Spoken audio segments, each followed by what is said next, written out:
शारदीय नवरात्रि के तीसरे दिन माँ चंद्रघंटा की पूजा अर्चना की जाती है।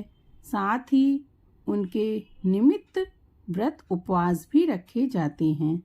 सनातन शास्त्रों में निहित है कि माँ ममता की सागर है।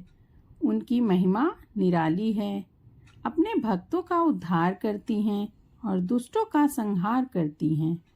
धार्मिक मत है कि शारदीय नवरात्रि के तीसरे दिन श्रद्धा भाव से माँ चंद्रघंटा की उपासना करने से साधक की सभी मनोकामनाएं यथाशीघ्र पूर्ण हो जाती हैं। साथ ही घर में सुख समृद्धि और खुशहाली आती है। अगर आप भी माँ चंद्रघंटा की कृपा के भागी बनना चाहते हैं तो विधि पूर्वक माँ की पूजा उपासना करें। साथ ही घर के पूजा के समय व्रत कथा का पाठ अवश्य करें। आइए जानते हैं इस कथा के बारे में। चिरकाल में महिषासुर नामक असुर का आतंक बहुत ज़्यादा बढ़ गया था। उसके आतंक से तीनों लोक में हाहाकार मच गया था। भगवान द्वारा प्रदत्त अतुल बल से महिषासुर बहुत ही ज़्यादा शक्तिशाली हो गया था। वह शक्ति का दुरुपयोग कर रहा था और स्वर्ग पर अपना आधिपत्य जमाना चाह रहा था। इस प्रयास से वह लगभग सफल भी हो गया था।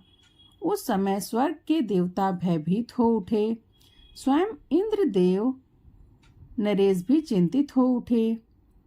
महिषासुर स्वर्ग का सिंहासन पाना चाहता था। उस समय सभी देवता ब्रह्मा जी के पास गए और उनसे सहायता मांगने लगे। ब्रह्मा जी बोले, वर्तमान समय में तो महिषासुर को परास्त करना आसान नहीं है।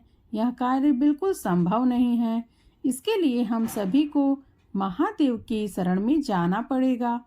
उस समय सभी देवता सबसे पहले जगत के पालनहार भगवान विष्णु जी के पास गए और उनसे सहमति लेकर के सभी महादेव के पास कैलाश पर्वत पहुँचे। स्वर्ग नरेश इंद्र ने आप बीती बताई। महादेव को सारी बातें पता चली। उन्हें सारी बातें सुनाई गई। स्वर्ग नरेश इंद्र की बात सुनकर महादेव बहुत ही क्रोधित हुए और बोले, महिषासुर अपने बल का गलत तरीके से प्रयोग कर रहा है। इसके लिए उसे दंड तो अवश्य ही मिलना चाहिए और वह मिलेगा भी। उस समय भगवान विष्णु और ब्रह्मा जी भी क्रोधित हो उठे और उनके क्रोध के तेज से एक तेज प्रकट हुआ। यह तेज यानी ऊर्जा उनके मुख से प्रकट हुई। इसी ऊर्जा से एक देवी प्रकट हुई।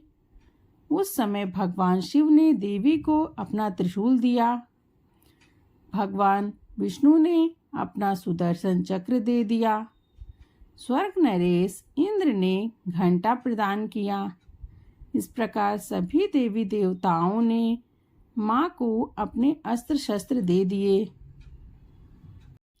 तब माँ चंद्रघंटा ने त्रिदेव से अनुमति ली और महिषासुर को युद्ध के लिए ललकारा। शास्त्रों में निहित है कि कालांतर में माँ चंद्रघंटा और महिषासुर के मध्य भीषण युद्ध हुआ। इस युद्ध में माँ के प्रहार के सामने महिषासुर बिल्कुल टिक ना सका। उस समय महिषासुर का वध माँ ने तीनों लोकों की रक्षा की और महिषासुर का वध कर दिया। तीनों लोकों में माँ के जयकारे गूंजने लगे। कालांतर में माँ चंद्रघंटा की पूजा उपासना की जाती थी। माँ अपने भक्तों के सभी दुख हर लेती है। साथ ही सुख समृद्धि और शांति प्रदान करती है।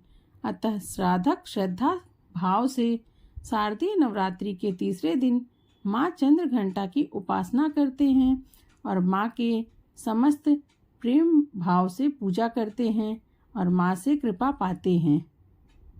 फ्रेंड्स, आशा करती हूँ आपको मेरे द्वारा सुनाई गई नवरात्रि के तीसरे दिन की माँ चंद्रघंटा की यह कथा पसंद आई होगी।